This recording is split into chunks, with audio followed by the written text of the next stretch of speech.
ಭಾಗ 2ಕ್ಕೆ ಸ್ವಾಗತ. ಡೈರೆಕ್ಟಾಗಿ ಹೋಗೋಣ.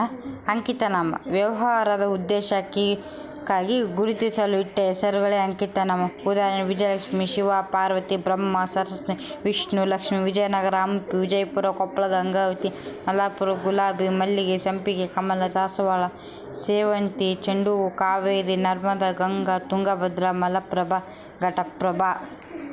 3ನೇದು ಅನ್ವರ್ಥನಾಮ. ಅರ್ಥಕ್ಕನುಗುಣ ಇಟ್ಟ ಹೆಸರುಗಳೆಲ್ಲ ಅನ್ವರ್ಥಕನಾಮ. ಉದಾಹರಣೆ: ಶಿಕ್ಷಕರು, ವಿದ್ಯಾರ್ಥಿ, ರೋಗಿ, ಯೋಗಿ, ಕವಿ, ವಿದ್ವಾಂಸ, ರೈತ, ವೈದ್ಯ. 2ನೇದರಲ್ಲಿ ನೋಡ್ರಿ, ಇಲ್ಲಿ 2ನೇದಿರೋದೇ ಗುಣವಾಚಕ. 2ನೇದು ನೋಡೋಣ. ವಸ್ತುಗಳ ಗುಣ, ರೀತಿ, ಸ್ವಭಾವಗಳನ್ನು ತಿಳಿಸುವಂಥ ವಿಶೇಷಣಗಳೇ ಗುಣವಾಚಕ. ಉದಾಹರಣೆ: ಒಳ್ಳೆಯ, ಕೆಟ್ಟ, ಹೊಸದು, ಹಳೆಯದು, ಚಿಕ್ಕದು, ದೊಡ್ಡದು. ಇದರ ವಾಕ್ಯ ರೂಪ: ಶುದ್ಧವಾದ ನೀರು ಕುಡಿಯಬೇಕು. ಇದರಲ್ಲಿ ಗುಣವಾಚಕ ಯಾವುದು? ಶುದ್ಧ. ಕಲಾಂರವರು ಶ್ರೇಷ್ಠ ವಿಜ್ಞಾನಿ. ಇದರಲ್ಲಿ ಗುಣ ಅಂದರೆ ಅವ್ರು ಹೊಗಳೋದು, ಶ್ರೇಷ್ಠ. ಭೀಮನ ಕೈಗಳು ಬಲಿಷ್ಠವಾಗಿದೆ. ಇದರಲ್ಲಿ ಭೀಮನ ಕೈಗಳಂತದ್ದು ಬಲಿಷ್ಠ. ಸಂಖ್ಯಾವಾಚಕ ನೋಡ್ರಿ, ಇಲ್ಲಿರೋ 3ನೇದಿರೋದು ಸಂಖ್ಯಾವಾಚಕ. ಸಂಖ್ಯೆಯನ್ನು ಸೂಚಿಸುವ ಪದಗಳೇ ಸಂಖ್ಯಾವಾಚಕ. ಉದಾಹರಣೆ: 1, 2, 3, 4, 5, 6, 7, 8, 9, 10, 11, 12 ಹಿಂಗೆ ಇತ್ಯಾದಿ ಸಂಖ್ಯಾವಾಚಕ. ನೋಡ್ರಿ, ಇಲ್ಲಿ 4th ಇರೋದೇ ಸಂಖ್ಯಾವಾಚಕ. ಸಂಖ್ಯೆಯಿಂದ ಕೂಡಿರುವ ವಸ್ತುಗಳನ್ನು ಹೇಳುವ ಪದಗಳೇ ಸಂಖ್ಯಾವಾಚಕ. ಉದಾಹರಣೆ: ಐವರು, 4ನೇ ತರಗತಿ, 1ನೇ ತಾರೀಕು, 4ವರು ಇತ್ಯಾದಿ. ನಾಲ್ವಡಿ, ಮುಮ್ಮಡಿ, ಈ ಥರದ್ದೆಲ್ಲ. 4ನೇದು ಭಾವನಾಮ. ಭಾವನಾಮ ಐತಲ್ರಿ, ಇಲ್ಲ 4ನೇ ಸಾರಿದೆ.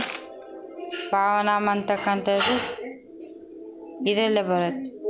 ವಸ್ತು ಮತ್ತು ಕ್ರಿಯೆಗಳ ಭಾವವನ್ನು ತಿಳಿಸುವ ಪದಗಳೇ ಭಾವನಾಮ. ಉದಾಹರಣೆ: ಮಾಟ, ಗಿರಿಮೆ, ಎಮ್ಮೆ, ಬಡತನ, ಸಿರಿತನ, ಜಾಣತನ. ಕೆಚ್ಚೆದರ ಭಾವ ಕೆಂಪು, ನೋಡುವುದರ ಭಾವ ನೋಟ.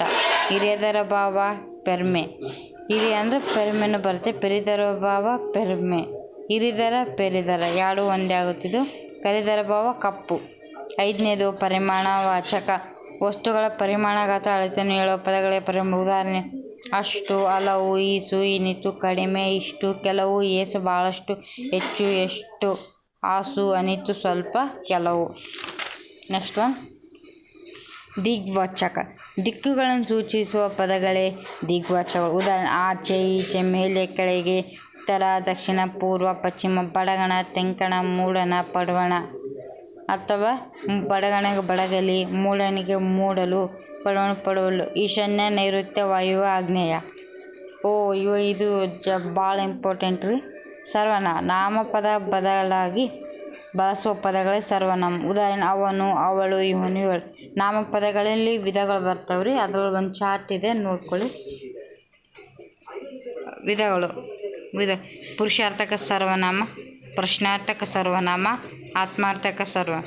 ಪುರುಷಾರ್ಥಕ ಸರ್ವನಾಮಗಳಲ್ಲಿ 3 ವಿಧ: ಉತ್ತಮ ಪುರುಷ, ಮಧ್ಯಮ ಪುರುಷ, ಪ್ರಥಮ ಪುರುಷ ಯಾವ ನಾನು, ನಾವು.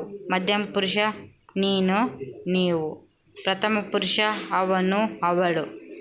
ಪ್ರಶ್ನಾರ್ಥಕ ಸರ್ವನಾಮ: ಯಾರು, ಏನು, ಯಾವುದು, ಏಕೆ.